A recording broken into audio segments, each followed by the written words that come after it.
Halo, kenalkan, nama saya Iputu Gede Kresnir Dharma dengan NIM 17055411013. Pada mata kuliah ini diampu oleh Bapak Gede Sukodarmike ST.MSc.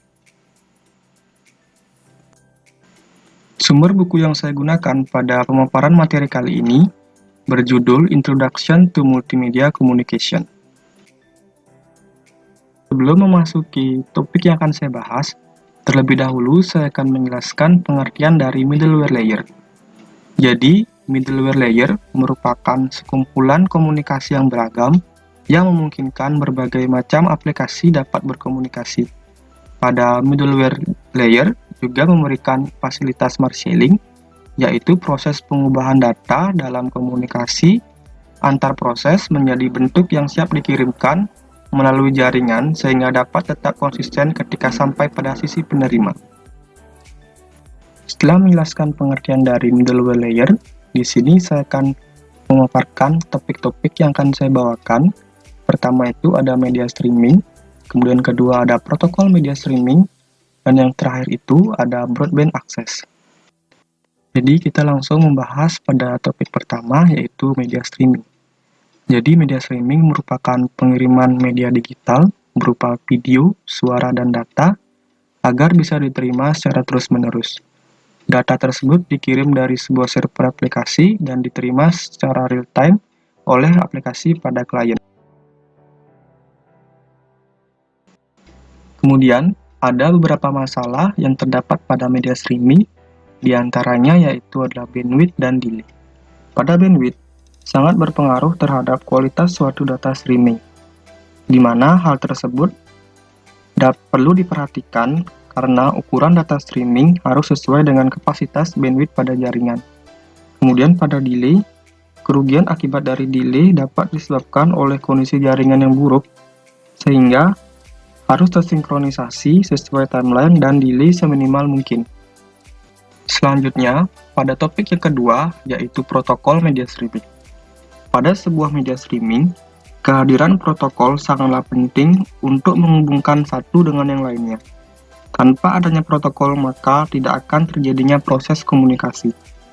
Jadi, dapat dikatakan bahwa protokol merupakan sebuah aturan yang ada pada sebuah media streaming yang harus ditaati oleh pengirim dan penerima, agar dapat terjalinnya proses komunikasi.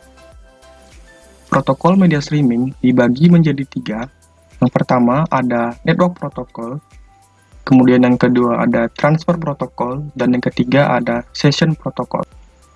Pada protokol yang pertama, yaitu network protocol, terdiri dari IP address, di mana IP address merupakan alamat atau identitas numerik yang diberikan kepada sebuah perangkat komputer agar komputer tersebut dapat teridentifikasi dan dapat berkomunikasi dengan komputer lain.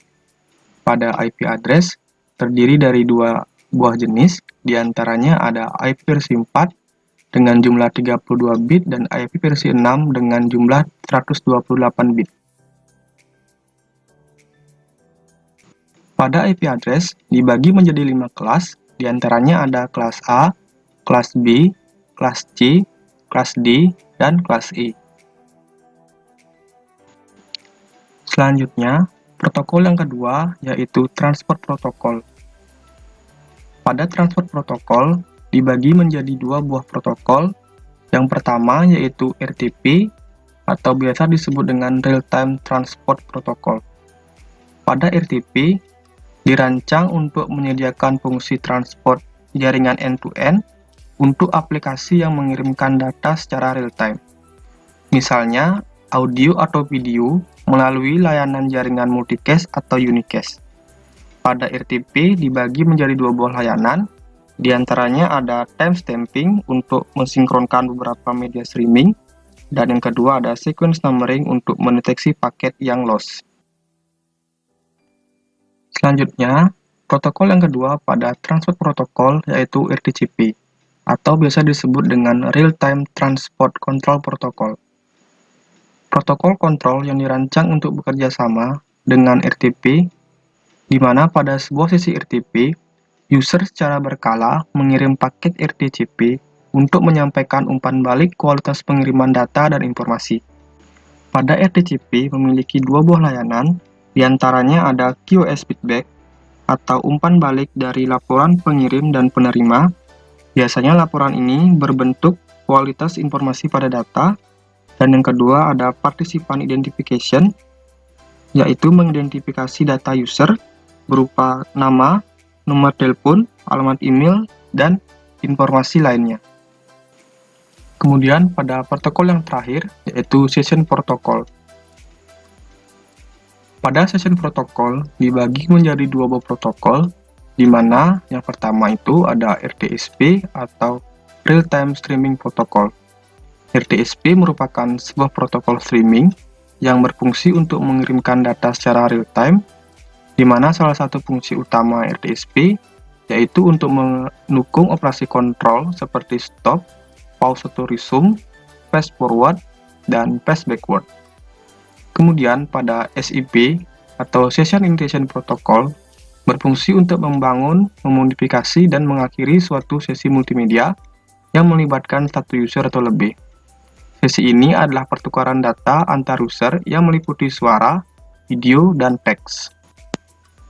Seperti terlihat pada gambar, di mana hubungan antar protokol saling terhubung.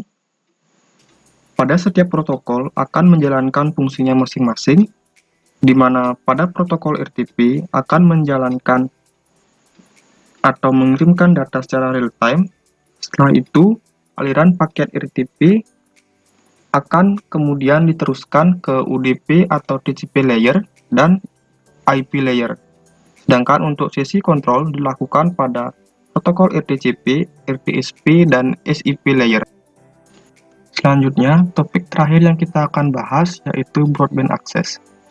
Broadband access merupakan jaringan atau servis internet dengan kemampuan yang memiliki kecepatan transfer yang tinggi, cepat, dan memungkinkan akses internet selalu terkoneksi atau biasa disebut dengan always on.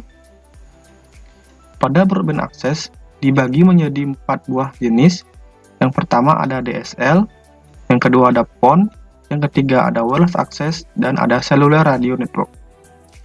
Selanjutnya, kita akan membahas jenis broadband yang pertama, yaitu DSL atau Digital Subscriber Line. Ini merupakan teknologi akses yang menggunakan kabel untuk layanan broadband. Kabel yang digunakan pada DSL yaitu kabel jaringan telepon. Untuk membangun sebuah jaringan DSL, diperlukan yang namanya DSL modem pada sisi customer. Kemudian, jenis broadband yang kedua yaitu PON atau Passive Optical Network. PON merupakan arsitektur jaringan akses broadband berbasis serat optik yang menggunakan perangkat pasif optik, sehingga dapat digunakan pada konfigurasi point-to-multipoint. Dengan adanya teknologi ini, maka dapat menyederhanakan jaringan, sehingga mengurangi biaya dalam pembangunan jaringan. Jenis broadband yang ketiga yaitu wireless access. Wireless access biasa disebut fixed wireless atau jaringan nirkabel tetap yang memiliki kecepatan tinggi akses internet, di mana koneksi ini menggunakan gelombang radio. Sekarang diwujudkan dalam standar ULAN 802.11 atau Wi-Fi. Dan jenis broadband terakhir yaitu cellular radio network. Ini merupakan teknologi untuk telepon seluler, sistem komunikasi pribadi, jaringan nirkabel, dan lain-lain. Teknologi ini dikembangkan untuk telepon radio seluler untuk menggantikan sistem pemancar atau penerima daya yang tinggi. Jaringan seluler menggunakan daya yang lebih rendah, jangkauan yang lebih pendek, dan memiliki banyak pemancar untuk transmisi data.